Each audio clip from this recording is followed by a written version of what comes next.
Let's talk about property viewings for just a bit. Organizing efficient and informative listing appointments with your clients by providing them with property details and history and potential red flags beforehand is going to ensure that your viewing is productive. Have a CMA prepared for any property that you believe is going to be of offer interest, so you can make sure that your client has a clear understanding of the home's value in the current market condition and whether or not they need to be prepared to make an offer if it fits inside of that range. And remember, guys, a CMA is a range. It is not an absolute number of this is the only number that this house can be budgeted towards. It is about a range of, based on the current climate of this market, here's the most we would expect to pay for this house based on its current condition and the homes that are selling around it. And here is the least that we expect a seller would negotiate to. Somewhere in that range is where we should start our offer based on the level of competition that we believe we're going to have for this house. Coordinate closely with the listing agent so that you can arrange the visits. If there are open houses going on during that same time period that you're showing, you should take the time and the energy to be there during those times. I know I'm going to get a lot of pushback on this one. Agents, pro tip. When that open house exists, that is the one time where you are guaranteed to have a representation of the homeowner there. You're also guaranteed that this is the cleanest that the home is ever going to be. Even though you like the private appointments and you want some one-on-one time with your client, you should have had plenty of showings that give you that capability. If you can leverage an open house to get in front of an active agent that knows that house, that's representing that house, that knows that community, you should absolutely be there and coordinate that appropriately. Before you schedule viewings, make sure your client is wholly available to make that process as convenient as possible. Accommodating schedules to maximize the use of time is critical. Don't try to put the showings back to back to back. If you run late because one showing has really got their attention, you want to have a little bit of buffer time before your next appointment between that drive to the next house to make absolutely sure you can spend as much time in this house as possible. Agents, this might be the one they're going to bid on, so you want to make sure that you give them the time that they need. During your home tours, highlight the positives and the negatives. Help them visualize living in that space. Teach them to look beyond staging so that they can assess the home's true potential to meet their needs. Before each property showing with your client, I suggest that you take a moment to set the stage for the viewing experience. Hey, guys, before we walk through this door, I want to share a few key points about this property. Let me help you visualize the potential. Let me help you understand how this aligns with what you have been searching for. Walk them through it. This home features following number of bedrooms, number of bathrooms. This is what you were looking for in a kitchen. This home is supposed to have it. This is what you wanted for a backyard. This home has got it. This is what you were looking for privacy fencing. This checks that box too. When it might not have this, and this in your punch list, it has a greater value in the positives of these things that it has inside. Let's take a peek and make sure that it's giving us everything that we want. It sets the selling stage. It's the same reason when you go and buy a nice car that they talk you through the value of the vehicle before you take a quick spin around the block in it and think that that's going to seal the deal. They need to set a professional stage for you to understand what you're fixing to walk into, especially since they've probably looked at multiple other homes. So if you don't do this, all of the homes are going to start to overlap, and they're going to be very difficult to judge at the end of showing 5, 6, maybe upwards of 10 homes within a couple of days, and they're all going to start to bleed together. If you're going to be showing your client exclusive listings, you can significantly enhance the showing experience by leveraging some of these other systems that are out there that will create cover sheets.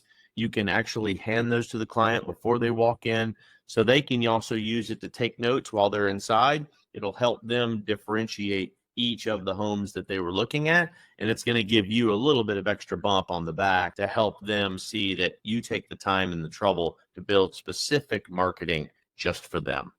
That's going to help you tailor that follow-up conversation that you're going to have after the day is over, and help you address additional preferences or questions that are going to come up, and probably improve your chance of converting that customer into a contract.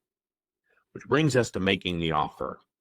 When you finally hit the point with your buyer's checklist for realtors to make that offer, you want to guide your clients through crafting a compelling package. This great video that we did a couple of weeks ago that showed you exactly what you need to be doing to keep your offers competitive. Make sure that you check this out. It's going to give you all of those extra things that you can do to enhance your offer and make sure that it's as most attractive as possible on the seller side whenever they're reviewing it. Offer negotiation strategies based on your experiences are great.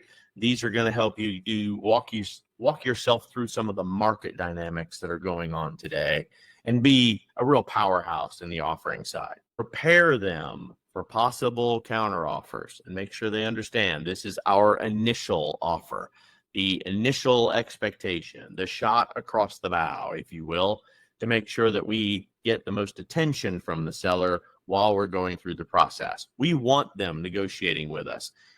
It's great if they can just go through and accept our offer and we're done, we're ready to go into the next step. But chances are there's going to be a little bit of back and forth. So make sure that during your offer process, you want to make sure your clients are as competitive as possible, expecting that there are other offers on the table. I would employ those few strategies to make sure that your client's offer stand out. I'll blow through just a couple of them for you. But again, if you want the big details, reference that video that I talked about just a few moments ago. Your pre-approval letter is going to include the reputable lender that we talked about a moment ago. Your offer needs to demonstrate that your buyer is serious and financially capable of purchasing this home. It's going to give them, the seller, the confidence that they need to accept your buyer into hopefully a stack of offers that they have with their home. Escalation clauses are a fantastic opportunity in response to competing with bids. You need to utilize escalation clauses to automatically increase your client's offer. This will keep it from getting predetermined and in just kind of a side stack. You want to put a timeline on here. You want to put additional incentives to the seller to take your offer over someone else's. This step is going to ensure your client remains competitive without that overpaying experience. Limited contingencies. Can't stress this one enough. While some contingencies are absolutely necessary for the buyer's protection, by limiting those or at least shortening the timeline and keeping those contingencies tight is going to help by reducing the potential hurdles all the way through closing. For instance, being flexible around the closing date to accommodate what the seller may need and how the seller needs to schedule can be very appealing to a seller who's got their own expectations of how this process should be going. And then, of course, your earnest money deposit. This is always a tough conversation with a lot of buyers. People that come in there and just put $500 down on an offer, I'm sorry, I don't take your offer seriously. I don't think that you're willing to put yourself at risk in a situation that a contract is in play and you need to follow the rules. You offering a higher amount of earnest money, at least 1 to 2% of the offer price of the home, will signal strong commitment of the transaction, potentially swaying those sellers into competitive situations, and it will showcase your buyer's seriousness whenever it accompanies that offer. During the coordination step, you want to stress the importance of a thorough inspection to uncover any hidden issues as a part of the buyer's checklist for the realtors. This is assuming we are accepted under contract and we are moving forward into the inspection phase of our negotiations. I recommend trusted inspectors only. I'm going to point you back to this video that comes out this week that we talked directly with one of our inspector vendors of choice so that you can see exactly what's a requirement and what they believe you should be doing for an inspection, not only for a resale home, but for brand new builds as well. I think you'll find it interesting to hear their opinion. Post-inspection, you want to review the reports with your clients and decide the best course of action, whether you're going to request repairs or whether you're going to be renegotiating the deal entirely. You may discover things during the inspection phase that puts you back at the full negotiating table. When you're negotiating repairs for your client, you need to leverage the inspection findings. I'm not talking about a bunch of cosmetic garbage about this room's a horrible color. That is surface, that is simple lipstick kind of correction activities. It's absolutely nothing that I would want you to ever put in a negotiation towards buying a home. It just clouds the water. It means that you expect that you're going to get a brand new home when you buy a resale home, and that simply isn't the case. Now, if you like that process and you want to do the punch list quality review and walk through the house with blue and green tape and make sure that all things are 100% before you buy it, I suggest partnering with a real estate agent that understands the new build market, and they can walk you through a brand new construction process, which is very different than what we deal with on the resale home buyers. You absolutely want to prioritize the issues of any findings that you find in a home. Look at them based on the overall cost, whether it's a safety scenario, and whether or not this impacts truly the home's value. You want to aim for fair resolution. And if you're paying attention to our videos, you want to walk through the art of negotiation video for sure, and make sure you understand what you're doing before you get involved in a whole bunch of back and forth that's unnecessary. One time I had buyers prepared to finalize a home purchase, and the offer certainly was contingent upon an inspection. When we received the inspection report, we found out that there were some minor electrical repairs that were needed, and I mean minor. We actually offered the seller the option to fix these issues before we, finalize the deal through the inspection, or we would need to deduct some of the costs of the home to be able to make sure these repairs could be compensated for.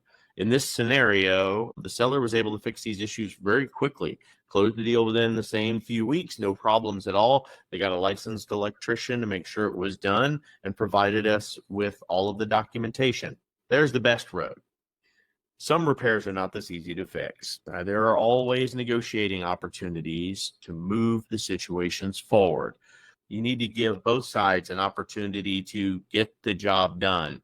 Where the seller might be willing to compensate on certain things, they're not willing to compensate on others. And if you go back to the table and ask for too many things, it also might sour the relationship too.